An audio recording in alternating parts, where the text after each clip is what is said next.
ममता दीदी ने तूफान में भी पैसे कमाए थे। मतलब किसी ट्रेजेडी को अपने फायदे के लिए कैसे इस्तेमाल करना है इस केस से समझ जाओगे। तो मई 2020 में बंगाल में आया था एक बहुत भयानक तूफान, एक सुपर साइक्लोनिक स्टॉर्म। इसका नाम दिया गया अम्फन। बंगाल के लोगों को बहुत नुकसान हुआ, लाखों लोग बेघर हुए और 100 से ज्यादा लोग मारे तक गए। लेकिन दीदी को इस आपदा में भी पैसे कमाने का अवसर दिख गया। वेस्ट बंगाल गवर्नमेंट ने सेंट्रल गवर्नमेंट को बोला कि बहुत नुकसान हुआ है। गेस करो कितना नुकसान एस्टिमेट किया गया? 1000 करोड़, 5000 करोड़, 10,000 करोड़?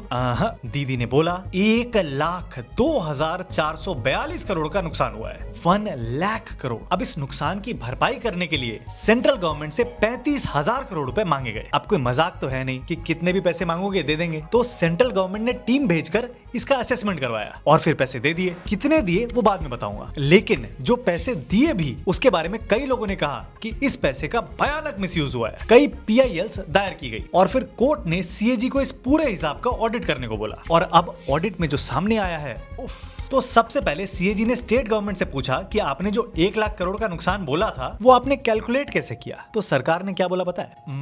कुछ भी नहीं। लिटरली ये लोग कुछ बोल ही नहीं पा रहे थे कि 1 लाख करोड़ का फिगर इन लोगों ने निकाला कहां से। अब हाँ, तो यहाँ आपको बताता हूँ कि सेंट्रल गवर्नमेंट ने कितने पैसे दिए थे। इन्होंने 35,000 करोड़ रुपए मांगे थे, लेकिन हलवा थोड़ी है। सेंट्रल गवर्नमेंट ने असेसमेंट करवा के 2,200 करोड़ रुपए भिजवा दिए और ये 2200 करोड़ में भी इन लोगों ने जमकर घोटाला किया। सबसे पहले इन लोगों ने मैक्सिमम पैसा जो लोगों के अकाउंट में डायरेक्टली जाना था वो खुद ही निकलवा के अपने डिस्ट्रिक्ट फंड के अकाउंट में डाल दिया। 3000 से ज्यादा केसेस में एक ही घर की फोटो बार बार दिखाकर पैसे निकाले गए। ये देखो, ये घर मोरियन बीबी का और यही घर रिजाक दत्ता का। और ये काम 1-2 बार नहीं, 3000 बार किया गया और भी कई तरीकों से पैसे इधर उधर किए गए। अब ये इतनी पुरानी बात मैं आज क्यों उठा रहा हूँ? क्योंकि दीदी ने ये रिपोर्ट बाहर आने ही नहीं दी थी और अब जाके ये रिपोर्ट निकली है। सोच के देखो, जो पैसे गरीबों के हक के थे वो भी इतने मुसीबत के समय में, लेकिन वो पैसे भी ये लोग खा गए। खैर, ऐसी बातें आपको और कोई तो बताएगा नहीं, इसलिए सपोर्ट करने के लिए पेज को फॉलो जरूर कर लेना।